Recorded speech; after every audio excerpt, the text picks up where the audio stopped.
ബാണാസുരയിലെ തരിയോടിൻ്റെ രഹസ്യങ്ങളിലേക്കൊന്ന് ചെന്നാലോ? ഇന്ത്യയിലെ ഏറ്റവും വലിയ മണ്ണുകൊണ്ടുള്ള അണക്കെട്ടായ ബാണാസുര സാഗർ സ്ഥിതി ചെയ്യുന്നത് നമ്മുടെ കേരളത്തിലെ വയനാട്ടിലാണെന്ന് നമുക്കൊക്കെ അറിയാം.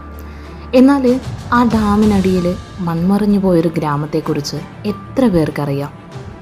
ഒരു കാലത്ത് സ്വർണ്ണ ഖനനം പോലും ഉണ്ടായിരുന്ന തരിയോട് എന്ന ഗ്രാമം ഇന്ന് ആ അണക്കെട്ടിനുള്ളിൽ ഇറങ്ങുകയാണ്. ഇന്നും വേനലിൽ അണക്കെട്ടിലെ വെള്ളം വറ്റുമ്പോൾ ആ ഗ്രാമത്തിൻ്റെ അവശിഷ്ടങ്ങൾ ഇങ്ങനെ തെളിഞ്ഞു വരും.